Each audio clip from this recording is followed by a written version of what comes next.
el millor està per vindre, pensar que el que tenim per davant va a millorar, no?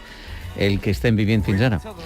És cert que en el que estem són dies incerts, que anem acumulant molta tensió, que hi ha pèrdues de treball, encara que avui he tingut una molt bona notícia, una davallada de la desocupació en este país històrica.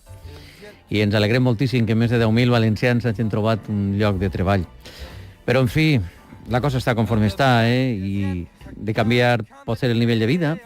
Tenim incertesa en el futur. Estem, en general, més vulnerables, no? Però com podem gestionar millor estos canvis? Com podríem adaptar-nos millor a les noves circumstàncies que ens poden vindre? Avui vos presentem un concepte que ens pot ajudar. Se diu resiliència. Com has dit, Ximo? Resiliència. Heu sentit parlar? La resiliència, molt resumidament, seria la capacitat que tenim per alçar-nos i lluitar. I precisament així, levantar-se i luchar és com se diu este llibre que tinc així a les mans, que ens ajuda a superar les situacions adverses, de la que és autora Rafaela Santos. Hola, Rafaela, ¿qué tal? Buen día. Bienvenida. Buenos días, Chimo. Buenos días. Bueno, cuéntanos. Siento no saber valenciano porque me encantaría, pero no... Bueno, pero es així de red latina, ¿no? Se ha entendido bien, ¿no? Lo que he ido comentando. Lo entendía perfecto, lo entendía perfecto. Lo celebro. Bueno, Sí. en el libro es una experiencia altamente recomendable. Rafaela, ahora hablaremos de ti, de tu trayectoria, de tu trabajo. Pero la verdad es que levantarse y luchar, tenemos muchas herramientas y muchas experiencias inspiradoras. Pero a ver, por comenzar, Rafaela, o sea, que no aceptar la adversidad, esto de no adaptarnos, puede ser más pernicioso que las propias causas, ¿no? Sin duda. Nos hace mucho más daño cuando nos cerramos ante algún acontecimiento traumático, algo que nos afecta mucho. La negación de eso, el no querer recibirlo, es mucho más dañino que el hecho en sí. Porque además la adversidad, como no podemos evitarla, o sea, si le cerramos la puerta entra por la ventana, o sea que no se puede evitar, pues la actitud psicológica es la que más nos daña. O sea, eso ya, no sé, lo decía Víctor Frank, que es el padre de la resiliencia. O sea, lo que decía es que lo que más daño nos hace no es el sufrimiento en sí, sino no encontrarle sentido. Fíjate. Claro, es cuando te viene una desgracia, una adversidad, Sí. un sufrimiento, empiezas ¿no? Te das golpes de pecho, ¿por qué a mí? Y entras en una dinámica realmente muy tóxica, muy perniciosa para ti mismo, para encontrarle el sentido. También hablando de grandes sabios, muchos de ellos reflejados en el libro, hay una máxima de Darwin que yo últimamente, Rafaela, la llevo en el frontispicio, podría decirse así, de un tal Darwin. Dice, no sobreviven los más fuertes, sino los que mejor se adaptan. Qué gran máxima. Esto es impresionante porque además es así, es desde el principio en lo que es la especie animal también. O sea, imagínate, por ejemplo, animales como los mamut, tan fuertes, tan grandes, se extinguieron. En cambio hay otros animalillos, tipo ardillas, que llevan siglos y siglos existiendo porque se adaptan. O sea que eso es así a nivel de... No solamente a nivel de los humanos, sino a nivel de la especie. Y por cierto, hablando de animalillos, Rafaela, nos cuentas en el libro que tu interés por la resiliencia se despierta en un experimento con ratones de laboratorio, una empresa farmacéutica alemana en Múnich. Oye, cuéntale a los oyentes esta experiencia, porque es que es sorprendente, ¿eh? Sí, yo ahí empecé a trabajar la resiliencia, o sea, a interesarme por la resiliencia hace 20 años o más, ¿no? Pero es que, o sea, pues eso nos contaron de este laboratorio, cómo echaban una rata en un bidón, en una rata de laboratorio, para ver un poco, ellos querían provocar estrés, o sea, no estaban trabajando la resiliencia, lo que pasa es que la descubrieron, como todos los grandes descubrimientos, por casualidad. O sea, buscaban, provocar estrés. Y veían cuánto aguantaba la rata y qué reacciones bioquímicas tenía y tal. Entonces veían que cuando ya llevaba un número de vueltas... Entonces metían la rata, digamos, en un bidón con agua, y la rata intentaba nadar salir, en círculo, obviamente, para salir del bidón, ¿no? Y medían a ver hasta cuándo resistía el pobre ratón. Hasta cuándo resistía el pobre ratoncillo, sí. Entonces veían que cuando llevaba pues aproximadamente unas 50 vueltas y un día. Entonces lo probaron una vez, otra vez, y entonces ya dijeron, vamos a hacer un experimento para probar la resistencia y el estrés, ¿no? Entonces le pusieron una ramita rugosa para que saliera de la superficie. Entonces el ratoncillo trepó, ¿no? Y ya empezó a recuperarse y tal. Pasados 2 o 3 días, volvieron a tirar este ratón otra vez al mismo bidón. Y entonces vieron que aguantaba esos 50 vueltas, 60, 80, 100, 200, hasta 500 vueltas. O sea, lo que naturalmente aguantaba 50 lo multiplicó por 10. Y lo hicieron más veces y era como si dijéramos que... Porque el ratoncillo tenía fe de que en algún momento encontraría la ramita para salir. Exactamente. O sea, y eso se aplica a la resiliencia humana, es como la esperanza. O sea, cuando uno sabe que hay salida, aguanta mucho más que cuando dice, tiro la toalla porque no, esto es imposible. Yo cuando viene gente a verme a la consulta y dicen, doctora, con esto es que no puedo, esto que me ha pasado es terrible y no lo puedo superar. Y digo, pues llevas razón, porque, o sea, si tu mente está cerrada, no puedes. Sin embargo, si ante el mismo acontecimiento dice, voy a poder y necesito ayuda, pero voy a poder, digo, es que puedes. O sea, es verdad que tenemos un cerebro con una capacidad también de adaptación, o sea, que el cerebro tiene una capacidad muy grande de plasticidad, ¿no? De lo que se llama una reorganización sináptica, ¿no? Es como si dijéramos que siembra nuevas conexiones ante problemas que antes no existían. Eso lo estamos aprovechando para la resiliencia. O sea, es como un aprovechar esa flexibilidad. Mira, para un ejemplo muy claro, la resiliencia viene de resilio, que es rebotar en latín, ¿no? Significa rebotar. Entonces, cuando una pelota cae al suelo, rebota por la fuerza de la elasticidad que tiene. Si fuera algo compacto, duro, rígido, pues cae y se rompe, pero se queda en el suelo. Y pasa lo mismo con las personas. Cuando una persona es rígida, o sea, cuando es muy, o sea, pues tiene un impacto, un golpe y se viene abajo y se rompe. Y en cambio, cuando es flexible, pues mira hacia adelante, rebota, o sea, como que lo afronta y dice voy a poder. Y entonces genera, no es que sea como que no le cueste trabajo, sino que genera en su cerebro las capacidades, y también si hace falta ayuda, pues tenemos programas, ¿no?, donde afronta y se crece ante la dificultad. Eso es el rebotar. Bueno, y ahora, Rafaela, pues amigos y amigas oyentes estarán preguntándose, ¿vale? ¿Y cómo consigo yo ser más flexible? ¿Cómo consigo yo tener más capacidad para adaptarnos? Bueno, pues aquí en Levántate y Lucha hi ha algunes claus, algunes herramientas. Y sobre todo me gusta, Rafaela, porque te metes en los zapatos, nos metemos leyendo el libro, en los zapatos de personas que han pasado adversidades, dramas, realmente ejemplos de resiliencia bárbaros. Por ejemplo, hablemos de algunos. El de Bosco Gutiérrez, por ejemplo, este mexicano, que la historia ha dado la vuelta al mundo. Yo no sé si he tenido ocasión de veure la potser a través de YouTube, perquè ha sigut un fenomen viral, ¿no? Se puede ver en internet y en YouTube. Es impresionante. Es increíble lo de Bosco. Como tú dices, fue volver a nacer, ¿eh? Sí. Cuando te lo cuenta personalmente, o sea, es increíble la resiliencia que desarrolló este hombre en la cautividad. O sea, él se acordaba que, fíjate, también hay un ejemplo muy importante de un campo de concentración de Víctor Frank, ¿no?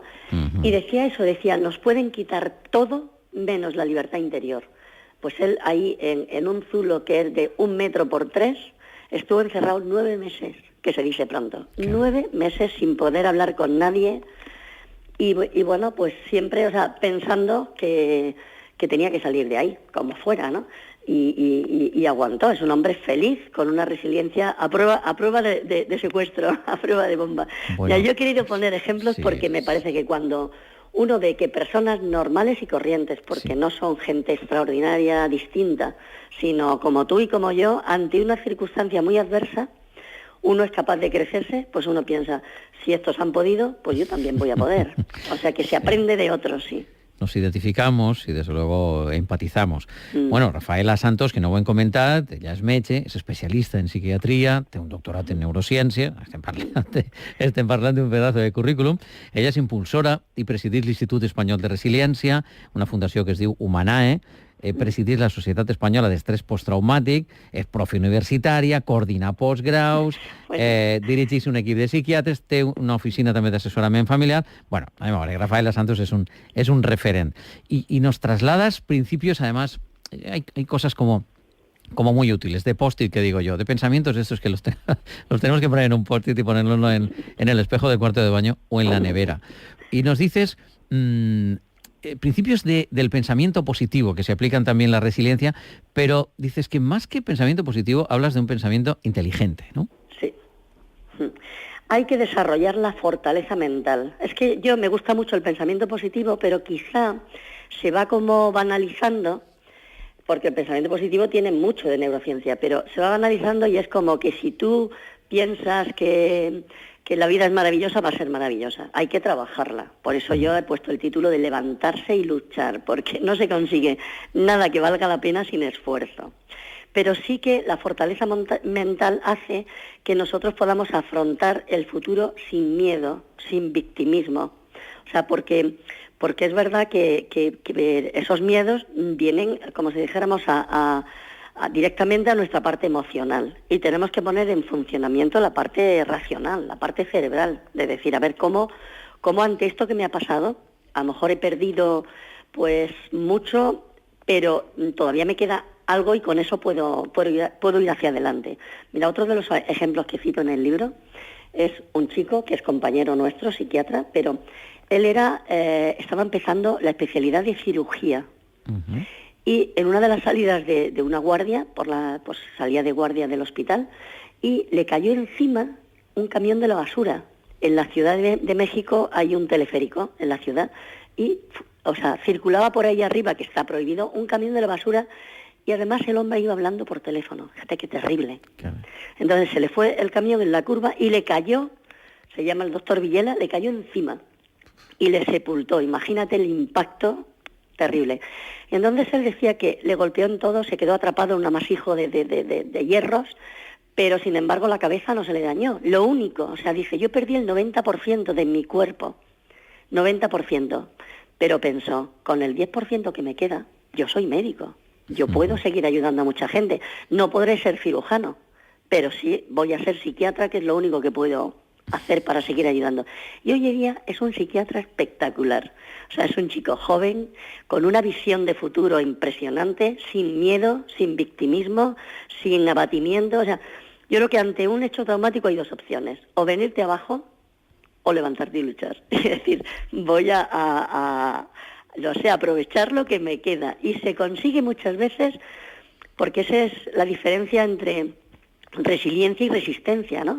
La resistencia es aguantar, fortalecerse, tal, que es muy importante y está en la base, pero sin embargo la resiliencia es, como si dijéramos, aprender a aprovechar de las caídas el impulso, aprovechar el crecimiento y decir, bueno, pues no tener miedo y voy a ver con esto que me queda, qué puedo conseguir y qué puedo hacer para seguir siendo feliz.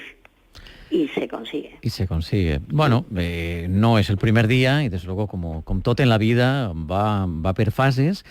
En la primera has de assumir el colp, no?, sobreposar-te, anar adaptant-te, el que venim comentant, i després arriba la recuperació i pot arribar la superació. Bueno, també la doctora, efectivament, ens trasllada totes estes fases. En la fase sobreponerse, digamos, vamos a asumir que lo que nos ha pasado es un golpe, es un fracaso. Hay otra frase de Charles Dickens del libro que me parece maravillosa, que dice, cada fracaso nos enseña algo que necesitábamos aprender. Es decir, pues bueno, es lo que tú dices, ¿por qué a mí no? Decir, bueno, pues claro, me ha venido, voy a asumirlo. ¿Y qué lección sacaré de esto, no? Sí, pero fíjate que nos enseña más el fracaso que el éxito. A todo el mundo nos gusta triunfar. Pero las lecciones verdaderamente nos las enseña la adversidad. ¿Y por qué pasa esto, Rafaela? ¿Es por cuestión de nuestra naturaleza humana? ¿Somos así? Sí, ¿Nos tienen que pegar un palo para realmente aprender? Bueno, realmente también hay una sabiduría popular que dice que la vida no nos pida lo que podemos aguantar, porque efectivamente podemos mucho más de lo que imaginamos, ¿no? Pero es verdad que cuando nos ponemos al límite sacamos mucho mayor rendimiento. Por ejemplo, los estudiantes ahora en esta época de junio, que están en plenos exámenes, rinden muchísimo más que en el mes de octubre y en el mes de enero, ¿no? Porque te pones a estudiar una hora y es que sacas muchísimo. O, por ejemplo, ahora mismo en los momentos de crisis económica que estamos pasando, terribles.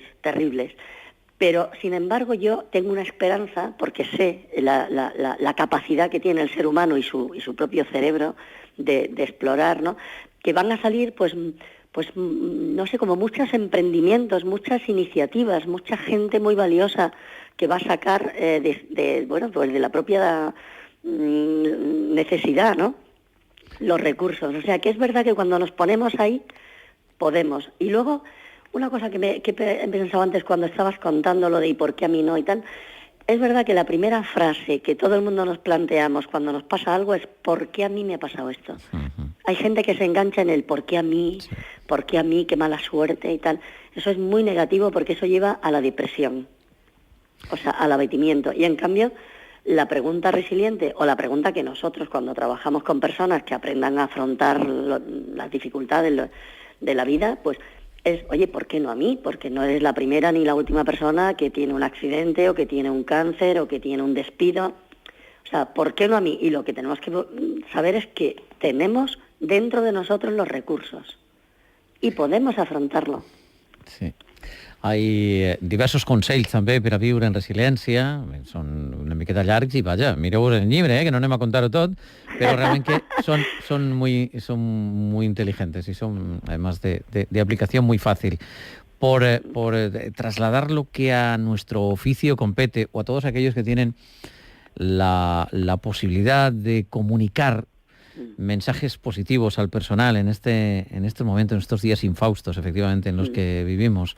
Rafaela, hay uno que me gusta mucho que dice: colabora con la ecología informativa, no difundas malas noticias gratuitamente. Por tanto, aquí, desde luego en el Bon Matí, en nuestro programa y en esta casa, intentamos en la medida de lo posible no contar una realidad que no es, pero sí por lo menos trasladar mensaje de cogernos de la mano. Hay cosas en el libro realmente muy... Y que tenéis mucha fuerza, ¿eh? O sea, comunicáis muchísimo, o sea, en positivo o en negativo. Pues o sea, es una gran fuerza la comunicación, ¿eh? O sea, se contagia. Bueno, aquí tenéis creo mucho que tenéis una gran labor, ¿eh? Los profesionales con la comunicación. Hay ejemplos en el libro que me han conmovido especialmente, ¿eh? Bueno, el de Andofin Jullian, posiblemente... Coneixereu el llibre Llenaré tus días de vida. Impresionante, mujer. Lo de esta mujer y su marido, con la nena contáis, con esa enfermedad terrible. Y con la segunda que tienen ahora también con lo mismo. La segunda nena también tiene lo mismo. También, sí. Qué fuerte. Es una malaltia neurodegenerativa que acaba apagant la vida de la chiqueta, apagant-la poquet a poquet. ¿Y cómo consiguen salir de eso? Es que es precioso cuando ella se plantea, y con su marido, dice: yo no puedo alargar la vida de mi hija, o sea, yo no puedo, pero la voy a llenar de luz o de felicidad, no sé cómo es traducido de francés, pero es eso, o sea, como llenaré tus días de luz, o sea, la hizo feliz. Es extraordinario. A la niña. Mira, yo como la tengo aquí apuntada, la puedo trasladar, porque además está bien que la tengamos también de frase de cabecera. Sí. Digo, cuando no es posible añadir días a la vida, siempre se puede añadir vida a los días, ¿no? Sí, porque es impresionante. Llenaré tus días de vida, me parece que es estremecedor. Entonces, ser feliz tiene un componente de decisión, pero como decías, también a menudo el miedo nos atenaza, esa ansiedad dichosa que es temer lo que todavía no nos ha venido, pensar que nos va a venir y ya tener miedo por eso. Eso lo veo yo muchas veces en la consulta de psiquiatría. Yo le hago la broma a alguna gente, digo, es que tú como te descuides te vas a morir la víspera. Porque es verdad que el miedo, ¿cuántas veces la gente tiene miedo a si tengo cáncer? Miedo, y luego, vamos, que no va a tener nunca un cáncer, pero ha vivido toda su vida con varios cánceres. Ahora cáncer de tal, ahora cual, ay, a ver si me pasa. Entonces, esos miedos son los que nos quitan la felicidad, los que nos roban, ¿no?, la capacidad de ser feliz, porque nos vamos adelantando a las angustias. O sea que eso es parte de lo que enseñamos con la resiliencia. O sea, el no tener miedo. Realmente la resiliencia promueve la salud mental y emocional. O sea, es lo que nosotros en medicina decimos que más vale prevenir mejor que curar. Todo el mundo vamos a pasar estadísticamente está comprobado, por 2 o 3 momentos difíciles, por lo menos en la vida. La muerte de seres queridos, nadie nos vamos a librar, porque es natural la muerte de los padres. A veces lo más antinatural es la muerte de un hijo o la muerte de un cónyuge, pero nadie nos vamos a librar de estos tragos amargos. Y sin embargo, si generamos y desarrollamos los recursos, vamos a encontrarles el sentido, que és el que muchas veces no se tiene. A través dels exemples, de les vivències de algunes persones no conegudes o altres sí. És el cas d'este que vos parla, enorme admirador del gran Isma Santos. Isma Santos va ser un jugador meravellós de bàsquet, jugava en el Real Madrid a mitjans dels 90, en aquell quintet màgic en el que hi havia Arvidas Sabonis, en el que hi havia Arlaucas.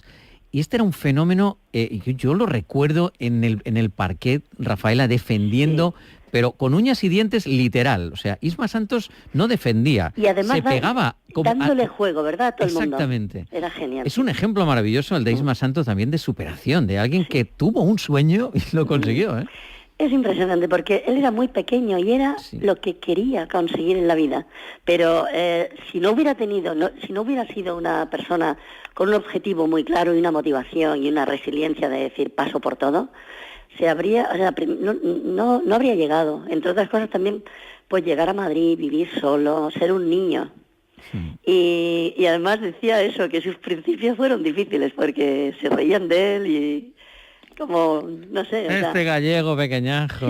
Sí, o sea... Con la autoestima tan baja que tenía. Pero se ganó el cariño. Pero fíjate, eso es muy bonito también, porque todo el mundo necesita para desarrollar la resiliencia lo que nosotros llamamos una figura de referencia. Él, un tutor, un alguien, ¿no? Puede ser un padre, puede ser un maestro, pueden ser... Y él tuvo en un momento determinado, porque además se lesionó y tal, y lo iban a quitar de en medio, se iba a volver a su pueblo, ¿no? Pues me parece que no era el entrenador, que también fue muy bueno, no sé si era el médico que le atendió, el que estaba en los vestuarios, el con el que se relacionaba más, que le ayudó a salir adelante. Con la lesión y con tal, le ayudó a salir adelante y saber qué podía. Y ya para él ese era un punto de referencia también, como que le dio la confianza. Tiene mucho que ver la resiliencia con la confianza en voy a poder. Absolutament, en la convicció. En el llibre a més trobem un interessantíssim pròleg d'Enrique Rojas i algunes dedicatòries a gent a qui Rafaela Santos ha ajudat, com, parlant de comunicadors, Sae de Buruaga, Jorge Valdano, parlant de l'àmbit esportiu, o Irene Villa, que és una banda de tot... Gran resiliente también. Es tremendo. Lo de Irene es cómo comunica su pasión por la vida. Y siempre con buena cara, siempre sonriente. Yo con Irene trabajo muy de cerca, muchas cosas, y siempre es una mujer que dice, me pueden haber quitado las piernas, pero de lo que no me van a robar es la alegría. Y el cariño, y además ella se ve que a raíz de lo que le pasó, se ganó el cariño de toda España y de tanta gente. O sea, como muchas veces la gente que sufre una adversidad muy grave, pues te dice, pues fíjate, aquello que me pasó fue el motor de mi crecimiento, o gracias a aquello que me pasó yo soy mejor persona. O sea, no lo ven como una tragedia, sino como algo que forma parte de su vida, con sufrimiento, eso no se puede quitar, pero verdaderamente que fue eso, el motor de desarrollo o el punto en el que rebotó, como te decía al principio, y se creció ante los obstáculos. Bueno, viure la vida... No hay que tener miedo, miedo. I tant que sí. Fora la por. Optimisme, passió i de prendre lliçons dels fracassos i dels colps. Això, entre altres coses, és la resiliència. Bueno, pues Rafaela Santos, de verdad, ha sido un placer. Esperemos que, bueno, con esta charla hayamos animado, inspirado a algún amigo o amiga del programa a salir del hoyo en el que esté. El hoyo va a seguir estando. La manera es que, o sea, cómo encontrás la manera para salir antes, mejor, y sacando además una lección de ello. Un placer, Rafaela. Muchísimas gracias, Chimo, que añado que cualquier persona que necesite ayuda se puede poner en contacto con el Instituto Español de Resiliencia, que por online, por todo, nosotros estamos dando ayuda a toda España, gente que necesita crecer ante una adversidad. O sea que te agradezco muchísimo, Chimo, el espacio que nos has dado en el programa, que esto es magnífico, porque te oye muchísima gente y también te quiere todo el mundo. Bueno, pues te ho agraïm moltíssim, de veritat, Rafaela. Si podem ajudar, d'això precisament es tracta, i que tenim una mà per a eixir d'on